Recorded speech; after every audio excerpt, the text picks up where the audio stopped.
As y'all can tell by the title of the video, my dad had sadly passed away peacefully in his sleep around family at our home.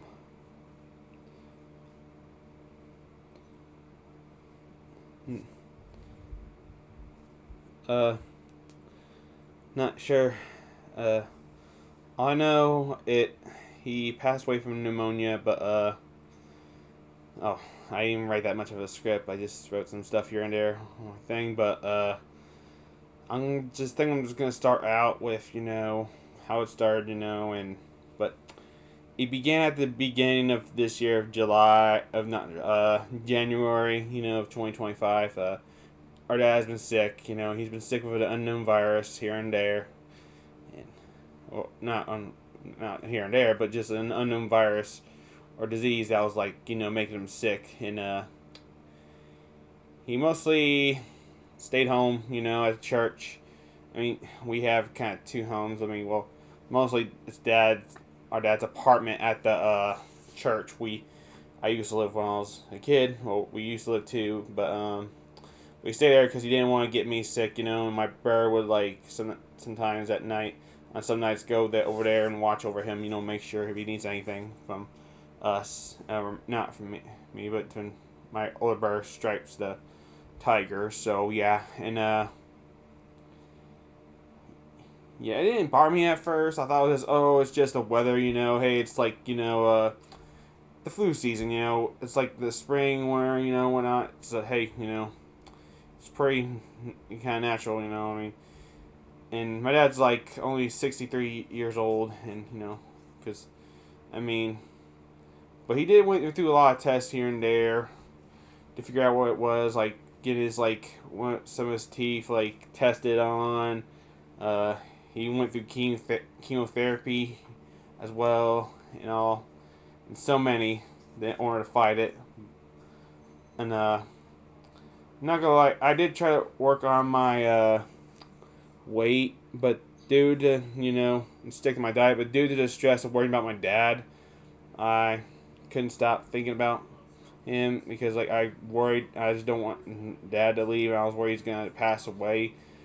And but my dad told me at first, oh, it's not life threatening, anything life threatening, and which is good, and yeah, but at the same time, I, oh boy, how do I put it? I have words in my head, but I'm gonna get it out. But so yeah, I kind of worried on off, here and there. I mean, I try not to. I know I shouldn't worry about my dad, but it's hard not to, when when your parents sick, not doing well. And he did pick me up a few times, like once or twice, like every month, but not a lot, because I mean he's been sick, he's been kind of getting better here and there, but not a lot.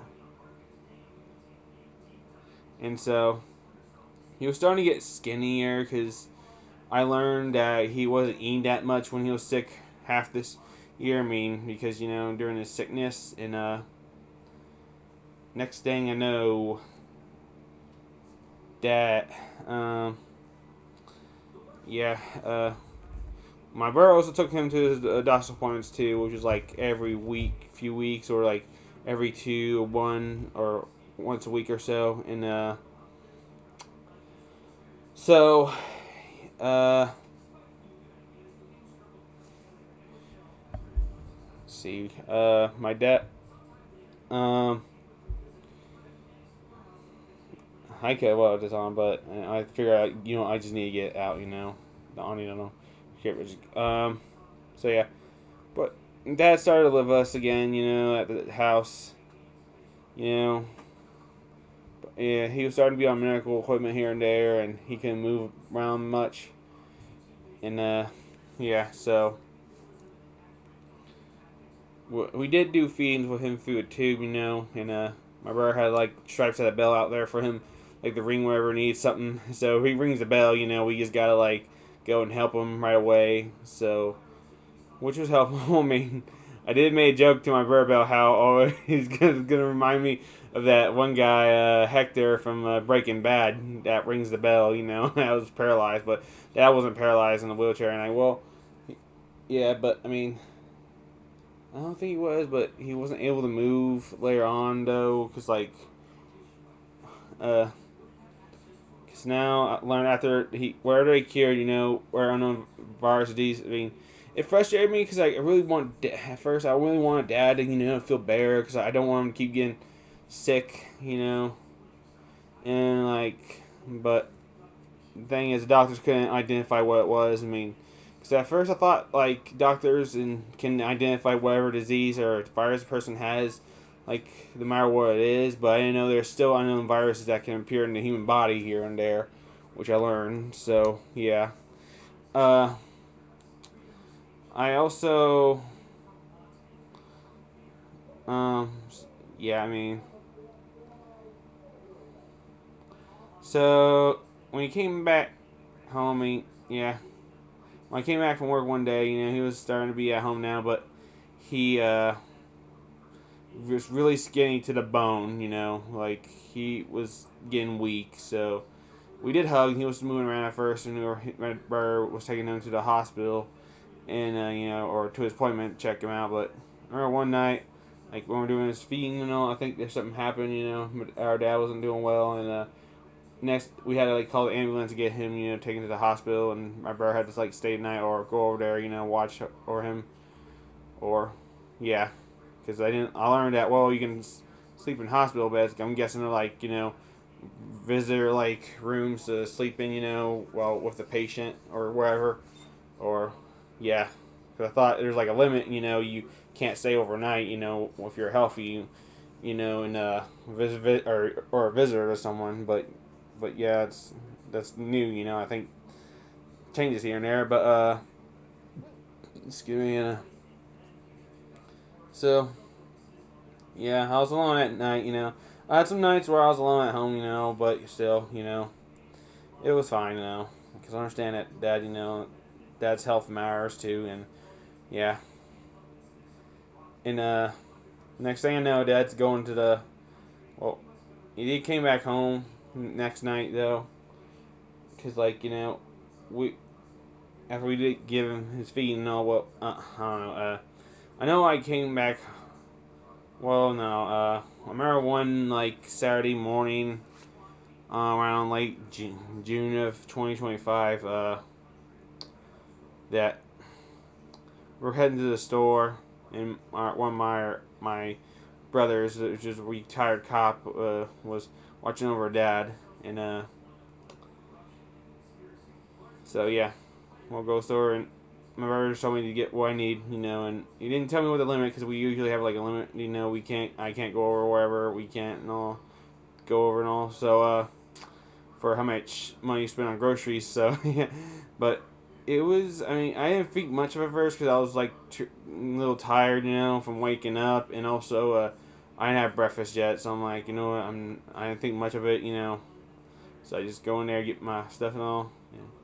Next thing I know, my behavioral consultant started to text me on that day too, if we can meet today, or my brother drops me off from going to the store, and I told her, we're heading to the gas station, and and so I didn't know, and that was unusual too, because I'm okay, well, why were we meeting on a Saturday? We never meeting on a Saturday or a weekend before, but this must be something, new. And I learned that she picked me up for some sad news that sadly my dad doesn't have time or any time left. He only has a few weeks or days left. So, and doctors did all they could. And my dad's a fighter. He fought and all, and but tried to get cured and whatever. But it's just it couldn't be cured sadly. So, and he has pneumonia. So our dad is a smoker. I mean, I don't think he was a heavy smoker. I mean, I think he was in the middle. I mean, but I do know he smokes, and yeah, and so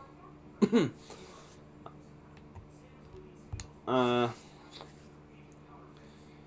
I remember, yeah, and I was sad, and it did shock me, and because I had a feeling it was bad news like that, it was just there, and uh, we went on trail talk. My consultant after we went to Starbucks to get me the frappuccino or whatever, in small frappuccino, and after our walk, we went back to Starbucks again to talk. My brother told me that that's not doing well either. And mom was at the house. Comforting dad. Being upset at he's about to pass, and yeah, and along with our retired cop bro, and we had to give him time. So it's pretty sad. Mom was really upset, and the next day on Sunday we went to church. Dad let Dad say his final goodbyes to everyone, because he was even after the service, like music and all. And Dad was put in a wheelchair, because Dad couldn't move around much now, since he has to be in a wheelchair, and or he needs help, being guided around, since yeah.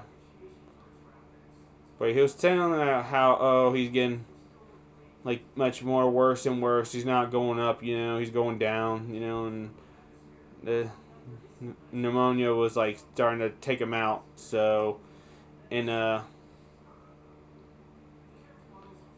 he said his final goodbyes to everyone at church, and he also showed us around like what things need to be built here and there. And I just learned, well, it's like in our family generations, like, oh, we help out churches and all. I'm like, well, I did not know that, and like I know my family was just like a generation of Christians, and here and there, because like we never go to church a lot. We rarely do, extremely rarely, because my family's been busy here and there, and all. So, but so that's cool that we're Christians. So, yeah,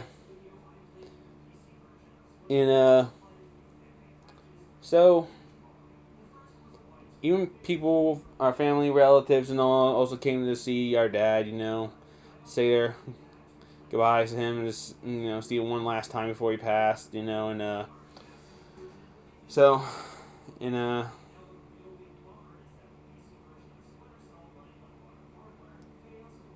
in I also, yeah, my brother was like mostly outside, like or out in the living room, like hanging out, waiting to see if dad needs anything, or waiting in his room. Like I am just hanging out in my room. And then our doors would be open, we hear him ring the bell, if he needs anything. But yeah, and so I remember, yeah, I always like got up if Dad rings the bell too if we need anything, but he wasn't there. So but well, he wasn't there, but then, oh, but my old brother Stripes was there already to help him out, cause like but they always tell me I did good, the answering to the ring of the bell. Dad did, so yeah, cause like I want to make sure he's okay. I can help him out too, so yeah. But I'm always like days like when my eyes did like went out the living room watch him. If he needed anything from me. So yeah. Uh, I still got to say talk some stuff about stuff here and there with my dad. I mean, not a whole lot, but most of the time I just let him sleep because he looked really tired. And he was mostly like sleeping and watching TV here and there while laying down. So yeah, and but my brother had like use a lot of money to help dad out too. For the supplies to help him be comfortable at home. Or to help him out because he didn't go to work, but my brother did, and all my retired cop bro did. So yeah, and even on like when I was at home with dad, hanging out, I hear him ring the bell, and I get up and go see him. He asked like where my brother is, Stripes. I told him, oh, he's out at the moment. He'll be back, and he just want to say something to him or whatever. And yeah, and but I still hung out with dad, and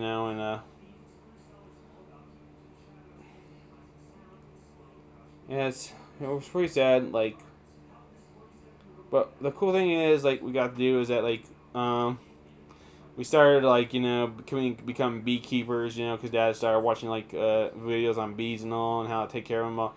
Most of the time, like some of the videos, I think he would sleep through them, because I think of the pain he was in. So yeah, but still, I understand, so yeah, because I figure he might miss information here and there, but I'm like, what, a nap's always good too, it doesn't matter. So yeah.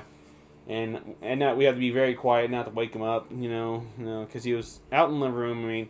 Because he usually sleeps out in the living room, and we had like a bed out there, and we had hospice help out too and all. So yeah, and next thing I know, on Thursday night, when we're heading to Potbelly sandwich shop to get some sandwiches, apparently it was Dad's. Time's coming to an end soon now, and yeah, so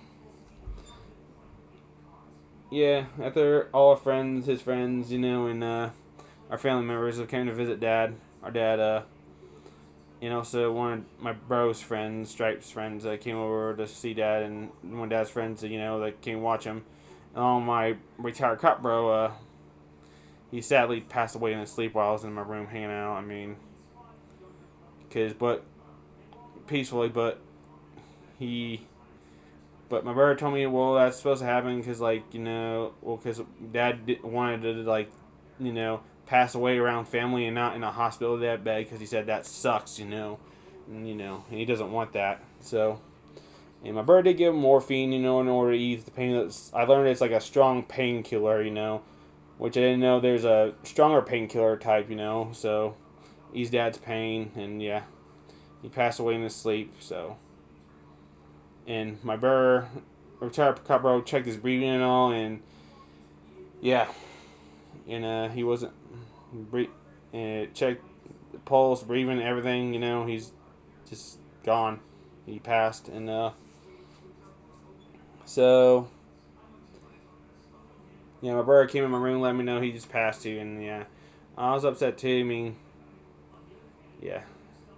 Later that night, I had to stay up a little late, because I figured, well, I know I have work the next day, but that Thursday night, but I figured, well, if I can't sleep when people's gonna come over, like if it's like at the hospital and like corner and all, so yeah,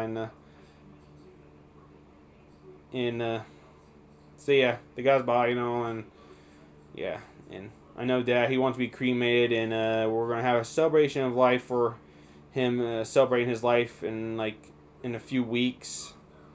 They didn't give a date, but I'm guessing like 3 or 4 probably it's going to be, I know it's going to be a lot of friends and family going to be there, So yeah, it sucks that Dad passed. Yeah.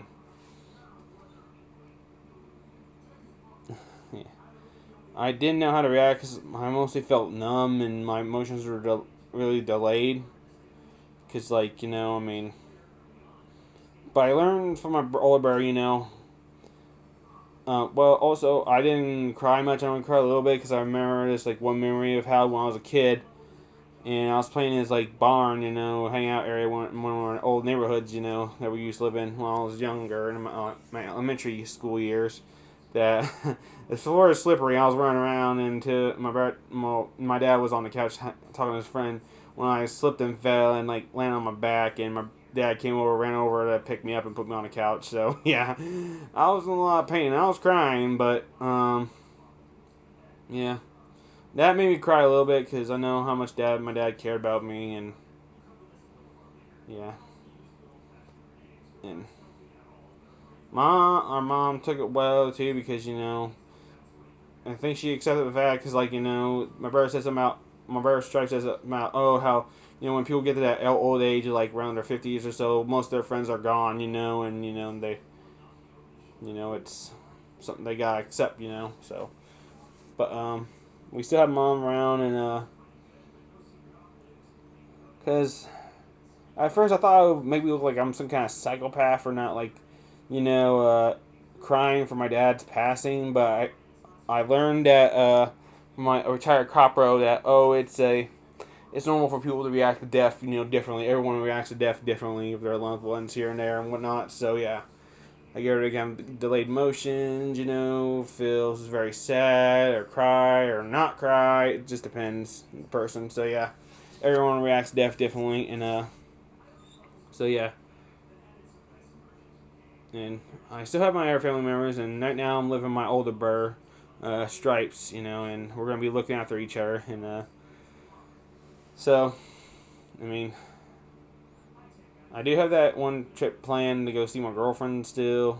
That's still on since but it won't be with my dad. It will be with one of my brothers, to see my girlfriend. So yeah, which is nice. And but I know Dad's gonna be he's up in heaven now, watching over us. So I did hug Dad goodbye before they took his body away, and told him that he's the best dad ever, and I never want to replace him with any other dad ever. I would never want to replace him. And sure, he has like his views on stuff here and there, but I learned that he was just like, about how some trans people getting hurt and whatnot, and worry about me like getting attacked for wanting to like wear woman's clothes and whatnot, and because I'm aware how the world is with trans people, but I still support trans people and LGBT community no matter what, but but I know my behavioral consultant told me, well, I think he'll accept me, one way or another. And I think he was just like mostly worried about me getting hurt because he knows how cruel the world is, and I'm aware how cruel the world is too. But I just like look at the positive side of things and not focus on the negatives all the time. Sure, yes, I'm aware of the state here and there, and like there's wars and all, but I don't worry about that stuff. I just worry about hey, sticking to the positives, and what's going on. That's good, not bad. I don't even pay attention to the news or anything, so yeah. But I'm pretty sure my dad knows I have woman's clothes too, but I think he does accept me now. But I know he's with us in spirit, and so yeah, and I'm really gonna miss him. I really love him, and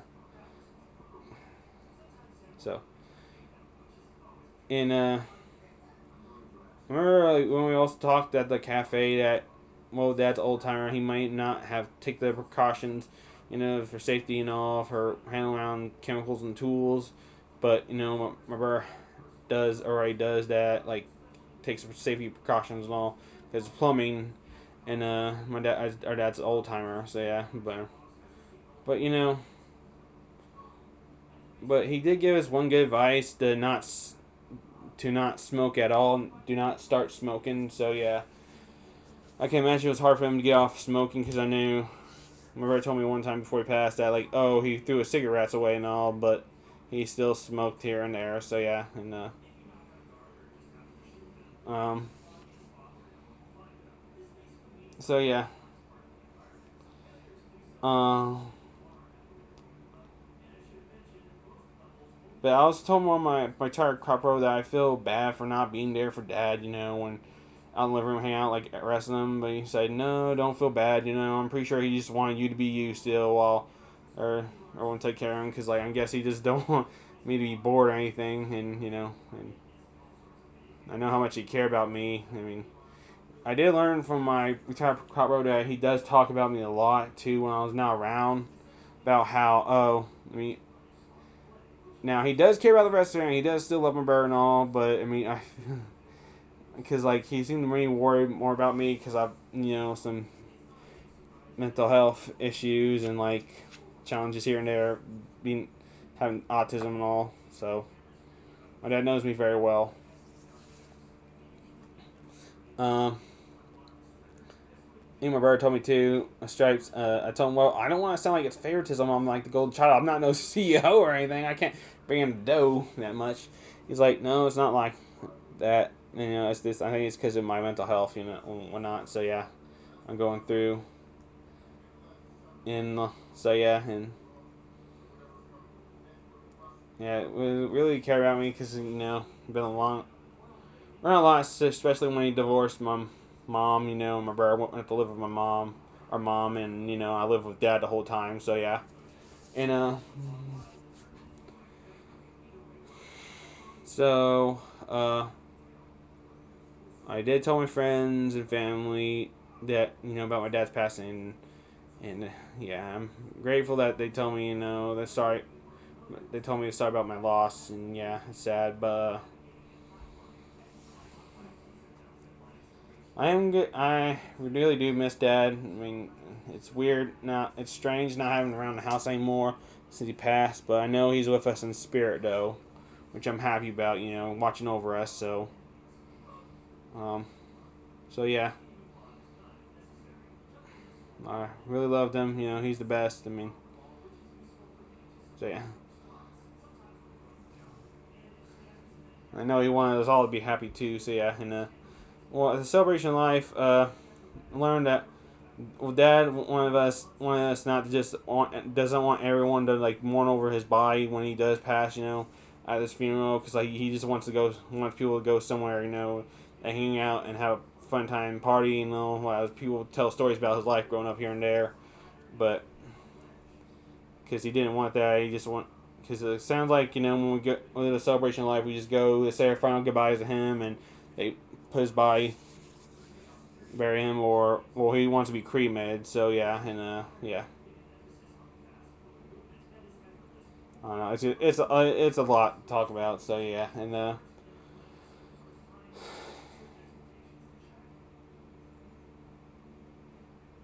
man, anyway, Dad, I really missed you, and uh, he died at 63 years old, and I didn't want him to go, but he left. So,